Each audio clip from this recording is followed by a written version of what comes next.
अब तक नजीब के सिलसिले में बहुत कुछ कहा जा चुका है, बहुत सारी नेतागणों की स्पीचेस और बहुत कुछ बोला जा चुका है। मेरे ख्याल से मजीद तकरीर की ज़रूरत नहीं है। बस मैं बहुत कम लफ्ज़ों में बहुत ही संक्षेप में अपनी बात कहूँगा आप लोगों के सामने।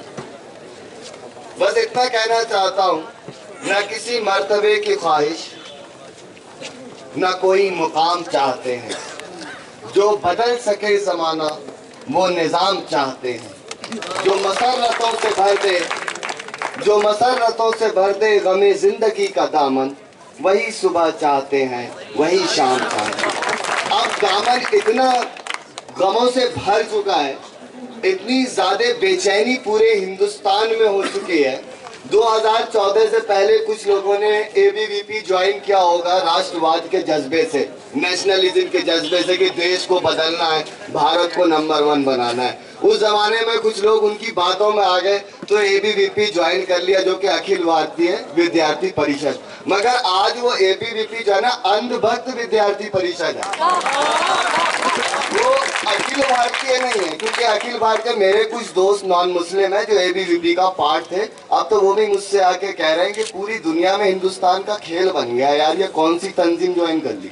मैंने कहा तो बहुत अच्छा है, रिजाइन देते यार, दूसरी और भी कई सेकुलर फोर्सेज है उनके साथ लग जाओ, या फिर आईएएस वगैरह की तैयारी करो। अगर देश को बदलना है तो खामखा टाइम क्यों वेस्ट करो। मैंने कहा ये अंधभक्त विद्यार्थी परिषद है ना।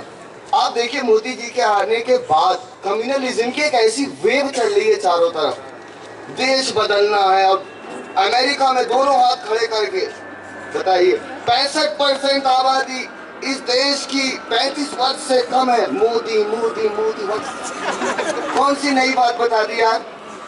65% आबादी जो है इस देश की 35 साल से कम है। और कितनी पीड़ित है ये नहीं देख रहे, कितनी परेशान है ये नहीं देख रहे। पीएचडी वाला प्यून की नौकरी ढूंढ रहा है इस देश में, ये भी तो बताओ अमेरिका में जाके। फिर अभी देखिए उत्तर प्रदेश सरकार में प्यून की नौकरी 4th ग्रेड की निकली है, सारे रिसर्च स्कॉलर कंप्लीट करके अभी पीएचडी अवार्ड भी नहीं हुई, लाइन में लगे हुए हैं। मुलायम सिंह के घर के आगे चक्कर काट रहे, किसी तरह से कोई सोर्स लग जाए। एक्चुअल तस्वीर दिखाइए देश को। गलत फहमी नहीं पालना चाहिए, सब कुछ पाल लीजिए, गलत फहमी मत पालिए। आपने पूरी दुनिया को गलत फहमी दिलवा, भारत जा रहा है, भारत आ रहा है, भारत आसमानों पे है। भारत कहीं नहीं है भाई। भारत जहाँ आजादी के वक्त से थोड़ा बहुत तरक्की हुई है, आज भी वही है। जाके देखिए बिहार के अंदर गलियां। मैं कन्हैया जी के अगले डिस्ट्रिक्ट से आता हूँ, सहरसा जिला बिहार से। मैंने अभी एमयू के अंदर चुनाव लड़ा, बदकिस्मती से रीजनलिज्म, बहरहाल उससे कोई फर्क नहीं पड़ता, नेता नेता होता है, हार जाए जीत जाए कोई बात नहीं। बहरहाल मैं सहरसा जिले से हूँ, आपके अगले डिस्ट्रिक्ट से। आज कन्हैया जी को साक्षात देख रहा हूँ, बड़ा गर्व महसूस कर रहा हूँ। हमेशा यूट्यूब पे मिलते हैं, आज पहली बार लाइव मिल रहे हैं। द ग्रेट कन्हैया बहुत लोगों के आइडियल हैं। मगर मैं आपसे इतना कहना चाहता हूँ, खासतौर से नजीब की अम्मी को, कि आपको देखो, हम भी आपके बेटे हैं। आप नजीब नहीं, आप हमें नजीब मान के चलो। हम पहले दिन से आपके साथ हैं। ये धरना 20 दिन हुआ है, 120 दिन हो जाए, 1120 दिन हो जाए, जो कह दिया तो कह दिया। अपने नाम के आगे मोहम्मद हटा लेंगे अगर आपसे हट गए तो। सही बता रहे हैं आप। क्योंकि हमारा भी अपना एक वैल्यू है, अपनी बात। हम एएमयू में, मैंने कल पता नहीं यहाँ जेएनयू के साथी को पता नहीं, बहुत ही मैच्योर पॉलिटिशियन है हम, अभी तो कदम रखा है। कुछ लोगों ने कहा क्या, मैंने कहा डिग्रियां जला दूंगा यही एएमयू के गेट पे अगर नजीब वापस नहीं आया तो, क्योंकि ऐसी डिग्री से कोई फायदा नहीं। मेरे टीचर्स मेरे पास आए, बोले यार बड़े बेवकूफ आदमी तुम डिग्री जला रहे हो। मैंने कहा सर करूँ क्या, पढ़ के प्यून की नौकरी नहीं मिल रही देश में, क्या करना है। जोक बन के रह गया। डॉक्टर अपने नाम के आगे लगा के जो है सीना चौड़ा के चल रहे हैं। भाई पैसे कितने, 8,000 रुपए फेलोशिप की आ रही है। गाड़ी नहीं मेंटेन हो सकती, मोटरसाइकिल। एमयू का कैंपस इतना बड़ा है, 8,000 रुपए देके भी सुपरवाइजर के एहसान तले जियो। हमारे कुछ दोस्त तो अभी, हमारे एक सुपरवाइजर चले गए घर, वहां से वापिस आए, बोले बेटा ऐसा है, तुम भाभी जो है वो भाभी कहलाते हैं, अपनी बीवी कह रहे हैं भाभी, बताइए ये तो टीचिंग स्टैंडर्ड है। तो भाभी तुम्हारी 2 महीने से आई नहीं है, घर में जाले बहुत हो गए, तुम और क्या कैसा दोनों मिलकर आके साफ। ये बताइए कहाँ है, क्या स्टैंडर्ड रह गया हमारा। एक बचा खुचा पूरे हिंदुस्तान में बचा खुचा जेएनयू था, जिसने, जो थोड़े बहुत ब्यूरोक्रेसी में अच्छे लोग हैं वो यहीं की देन है, जो अपना सिर्फ हम इतना लिख के देते हैं। हमारे यहाँ भी सहरसा में एक IAS ऑफिसर है, हमने उनको लिख कर दिया साहब के Shazli AMU student research scholar. उन्होंने देखा अच्छा चलो बहुत कम पढ़े लिखे लोग आते, आइए उन्होंने बुला लिया अंदर से। वो सिर्फ यहाँ के, वरना तो इतना टीका और इतना बड़ा मत्था देख के डर लगता है कि यार जाओगे तो पहले ही पूछेगा, मोहम्मद देखते ही कह देगा एंटी नेशनल। अब बताइए किस तरह का डिस्कोर्स चल रहा है, स्मृति ईरानी और ये और वो, पूरा मजाक बन के रहेगा, पूरा सिस्टम मजाक। मैं आपको डिटेल बता रहा हूँ, फेसबुक पे जो मेरे बाहर के दोस्त हैं, आज सुना इंडिया में मीट के चक्कर में मर्डर हो गया। मैंने कहा हाँ साहब हो गया। बोला वाह। एंड द मोदी को तो लोग वेलकम भी नहीं कहते कहीं दोबारा देश में ना आ जाए। बाहर के ब्यूरोक्रेट ने वेलकम कहना बंद कर दिया कि दोबारा ना आ जाए फिर से कंट्री में। इतने देश घूम चुके हैं वो, अब दोबारा से रीप्लानिंग कर रहे हैं कि जल्दी जल्दी घूमो, पैसा खत्म होने वाला है। बहरहाल ये सब चीजें अपनी जगह है, बट मैं आपसे सिर्फ इतना कहना चाहता हूँ कि ये एजुकेशन मरना नहीं चाहिए।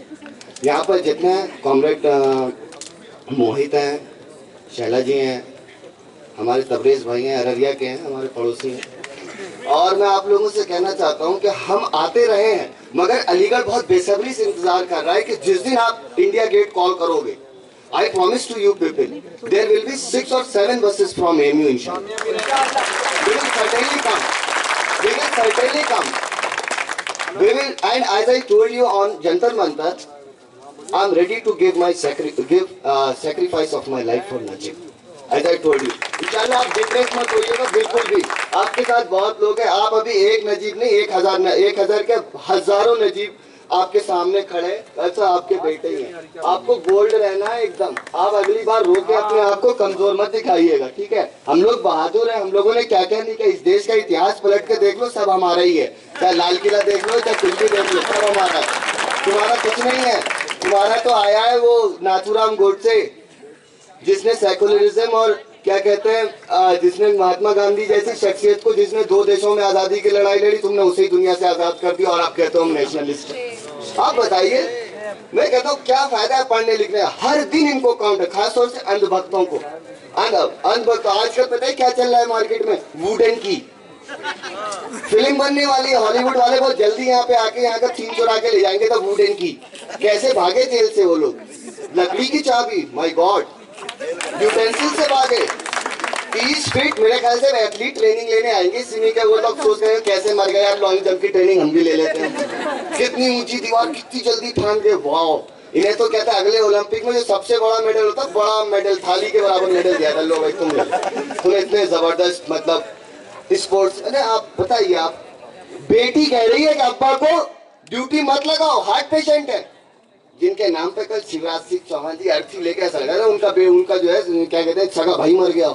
इतने इमोशनल थे लोग। राजनीति कर रहे हैं सत्ता के नाम पर, सत्ता भोगने के लिए। हम देखिए मैयत लेके चल रहे हैं आगे आगे, और मैयत लेके तो आप चल रहे हो, मगर उसकी बेटी का स्टेटमेंट नहीं देखा क्या कह रही है वो। उसकी बेटी कह रही है पापा मरते ही नहीं, पापा हार्ट पेशेंट। पापा के लिए 10 बार दरखास्त दी गई है कि मेरे पापा को रात की ड्यूटी मत दो, डॉक्टर मना कर चुके हैं।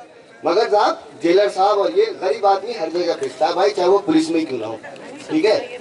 दी उसकी ड्यूटी, हार्ट अटैक की ड्यूटी दी, सिचुएशन वायलेंट हुई, और उसको जो है उस केसेस में अंदर क्या हुआ, 42 कैमरे जिसमें कि वो वही नहीं काम कर रहे जहाँ से वो भागा है, बाकी सब काम कर रहे हैं। अरे यार कोई परवाह नहीं है, क्या फायदा, देशद्रोही रह गया। देशभक्ति क्या कर रहे हैं ये बताइए आप लोग। देशभक्त सारे पूरे दुनिया में हमारा जो है क्या कहते हैं एक ऐसा प्लेटफॉर्म है, JNU का प्लेटफॉर्म है, उसको जो है डिफेम करते फिर। तो हमें देखिए, आप बताओ, हम लोग अपने सॉफ्ट जो होता है ना, AMU में बहुत सारी एजुकेशन चलता है। मैं उनसे यही कहता हूँ कि कंफर्ट जोन से बाहर आना होगा। अगर आप वाकई कोई चेंज चाहते हैं तो कंफर्ट जोन से सबको बाहर आना होगा। ये देखिए बैठना उठना, हॉस्टल बराबर में भी डाइनिंग खाई आएंगे, ठीक है, थोड़ी देर बाद कुछ सामान ले लाओगे ले, मगर कंफर्ट जोन से जब तक कोई बंदा बाहर नहीं आता, कोई एजुकेशन कामयाब नहीं होता है, ठीक है। मैं आपसे सिर्फ इतना कहना चाहता हूँ कि इनकलाब जो है ना, इनकलाब जिंदाबाद, ठीक है, थोड़ी देर के लिए ब्लड प्रेशर हाई हो जाता है, आदमी के अंदर जज्बातियत आती है, मगर कंसिस्टेंसी एक चीज होती है। आप इसको बिल्कुल इसी तरह ले चलो, इंशाल्लाह slow and study we will win, ठीक है। अब मैं आपसे सिर्फ लास्टली इतना कहना चाहता हूँ, एक बिल्कुल AMU के ट्रेडिशन को फॉलो करते हुए कि जलालो आतिश बरको सहाब पैदा कर, अजल भी कांप उठे वो शबाब पैदा कर, तू इनकलाब की आमद का इंतजार न कर, जो हो सके तो खुद इनकलाब पैदा कर। बहुत बहुत शुक्रिया।